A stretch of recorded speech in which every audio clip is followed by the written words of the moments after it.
Madam, मैं आपकी secretary हूँ। कम से कम मुझे ये जानने का हक तो है ना कि आज आप ऑपरेशन करने वाली हैं मनाली की लाइफ केयर हॉस्पिटल में। आई एम सॉरी राज, मैं तुम्हें बताना भूल गई। I am really sorry. Okay doctor, as you say. अच्छा, उन्होंने डॉक्टर्स की जो टीम सेलेक्ट की है वो मैं तुम्हें सेंड करती हूँ। If you want any changes let me know, I will mail them immediately. Anika ने अभी ये सोचा नहीं था कि वो किस तरह बुआ का ऑपरेशन करेगी बिना किसी को ये पता चले कि अनिका ही डॉक्टर अमृता थी। अनिका किसी तरकीब के बारे में सोचने लगी। तभी उसके मोबाइल पर डॉक्टर अमृता के अकाउंट में एक मेल आया।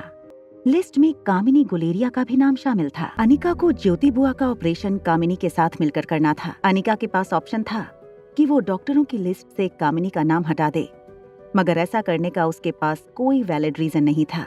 ज्योति बुआ के कमरे के बाहर हॉस्पिटल का स्टाफ गौतम गुलेरिया से कंसेंट फॉर्म पर साइन करवा रहा था। तभी स्ट्रेचर पर कुछ वार्ड बॉय ज्योति बुआ को कमरे से बाहर लेकर आए। प्रीति अपनी मम्मी को देखते हुए स्ट्रेचर के साथ साथ चल रही थी। मिस्टर गुलेरिया, हम आपकी बहन को ऑपरेशन थिएटर ले जा रहे हैं। आई होप आपने कंसेंट फॉर्म ठीक से पढ़ लिया है। ये ऑपरेशन थोड़ा पेचीदा है, इसमें सक्सेस रेट बहुत मिनिमम है। गौतम ने बिना कुछ कहे हाँ में अपना सर हिला दिया। डॉक्टर अग्रवाल कॉरिडोर में अपने स्टाफ को कुछ समझाते हुए आ रहे थे। उन्होंने स्टाफ से कहा, देखो, डॉक्टर अमृता किसी भी वक्त पहुंच रही होंगी। ऑपरेशन थिएटर में सारे इक्विपमेंट्स तैयार रखो और मिसेस ज्योति को अंडर ऑब्जर्वेशन रखो। It's a very complicated operation after all. आप लोग जाइए, तैयारी कीजिए, मैं पेशेंट की फैमिली से मिलकर आता हूँ। मगर डॉक्टर अमृता अब तक आई नहीं। हाँ, मैंने भी उन्हें कांटेक्ट करने की बहुत कोशिश की। उनका मैसेज था कि वो बस पहुंचने ही वाली हैं। डॉक्टर अग्रवाल ने जैसे ही ये कहा, कॉरिडोर में किसी के चलने की आवाज आई। सभी लोगों ने एक साथ पीछे मुड़कर देखा। सामने से अनिका चलकर आ रही थी। रिया काफी देर से मेन डोर के आए व्यूअर में से बाहर देख रही थी। थोड़ी देर बाद उसने देखा कि रोहित अपने स्वीट से निकलकर लिफ्ट में चला गया। उसने अपने लैंडलाइन से आर्यन को फोन लगाया। हेलो ब्रदर, डैड अभी अभी बाहर निकले हैं। कुछ देर के लिए रास्ता क्लियर है। तुम एक काम करो, तुम पहले टेरेस पहुंचो, तुम्हारे बाद मैं पहुंचती हूँ। कुछ भी हो जाए हम किसी को एक साथ नहीं देख सकते। सेम प्लेस, वाटर टैंक के नीचे। हेलो डॉक्टर, ऑपरेशन की सारी तैयारियां हो चुकी हैं।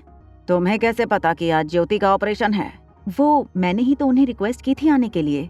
सर, ये कैसे बुला सकती है इतनी बड़ी डॉक्टर को? इससे पूछिए, ये जानती भी है कितनी बड़ी डॉक्टर है वो। का मेडिकल कॉलेज में डॉक्टर अमृता की केस स्टडी सिखाई जाती है। उनके 1 घंटे की कीमत लाखों रुपए है। 90% से ज्यादा सक्सेस रेट। वो डॉक्टर अमृता तुम्हारे कहने पर आएंगी ऑपरेशन करने? इम्पॉसिबल। चलो, अब किसने बुलाया है उससे क्या फर्क पड़ता है। हमारे लिए इम्पोर्टेंट ये है कि मिसेस ज्योति का ऑपरेशन डॉक्टर अमृता के हाथों होने वाला है। आई थिंक डॉक्टर अमृता किसी भी वक्त पहुंच रही होंगी। आप में से कोई एक ऑपरेशन थिएटर के बाहर वेट कर सकता है, बाकी यहीं इंतजार कीजिए। कामिनी तो ऑलरेडी ऑपरेशन थिएटर में होगी।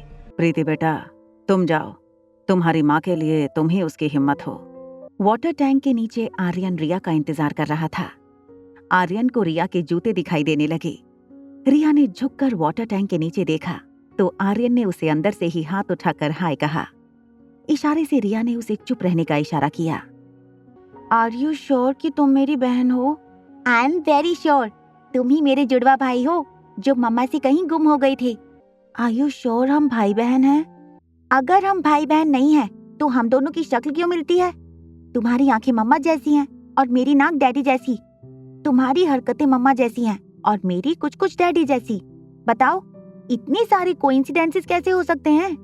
आई एम एब्सोल्युटली श्योर कि तुम ही मेरे खोए हुए भाई हो। कोई तो मिस्ट्री है जो हमें ही सॉल्व करनी होगी। But how? वो तो मुझे नहीं पता, बट मुझे इतना जरूर पता है कि जिस गॉड ने हमें मिलवाया है वही गॉड ये मिस्ट्री भी सॉल्व करेंगे। Can I stay with mom for one more day?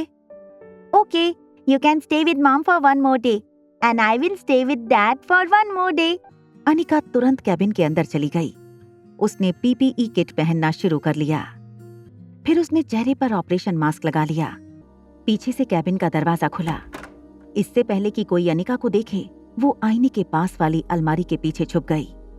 जब उसने अलमारी के किनारे से झांक कर देखा तो कामिनी फोन पर बातें करते हुए अंदर आ रही थी।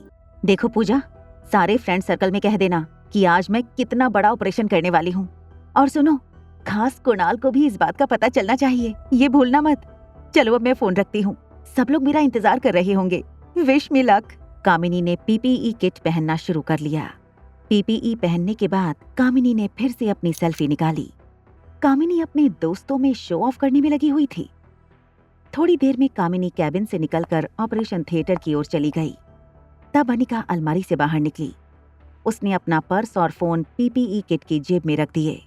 जैसे ही अनिका ने ऑपरेशन थिएटर का दरवाजा खोलकर अंदर जाने की कोशिश की, डॉक्टर अग्रवाल ने उसे पीछे से रोक लिया और पूछा, एक्सक्यूज मी, आप कौन?